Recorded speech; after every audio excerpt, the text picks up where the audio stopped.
సిద్దిపేట జిల్లాలో ఆగస్టు 15 స్వాతంత్ర దినోత్సవ వేడుకలను వైభవంగా సృజనాత్మకతతో నిర్వహించాలని జిల్లా కలెక్టర్ హైమావతి సంబంధిత అధికారులను ఆదేశించారు. ప్రోటోకాల్ ప్రకారం ముందస్తుగా ఇన్విటేషన్స్ పంపించడంతో పాటు పోలీస్ పరేడ్, ముఖ్య అతిథి ప్రసంగం తదితర కార్యక్రమాలను సమన్వయంతో నిర్వహించాలని సూచించారు.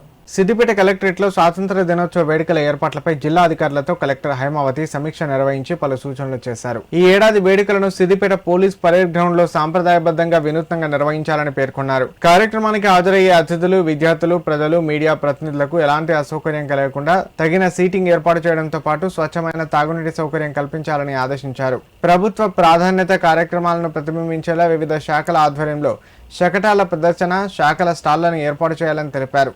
అలాగే దేశభక్తి, సాంప్రదాయ పాటలతో విద్యార్థులచే సాంస్కృతిక కార్యక్రమాలు నిర్వహించాలని సూచించారు. సిద్దిపేట మున్సిపాలిటీ ఆధ్వర్యంలో మొబైల్ టాయిలెట్లు ఏర్పాటు చేయాలని, నిరంతరాయ విద్యుత్ సరఫరా ఉండేలా చర్యలు తీసుకోవాలని, కార్యక్రమానికి అధిక సంఖ్యలో విద్యార్థులు, ప్రజలు హాజరయ్యేలా విద్యుత్ సరఫరా ఉండేలా చర్యలు తీసుకోవాలని, కార్యక్రమానికి అధిక సంఖ్యలో విద్యార్థులు, ప్రజలు హాజరయ్యేలా సంబంధిత శాఖలు సమన్వయంతో పనిచేయాలని కలెక్టర్ ఆదేశించారు.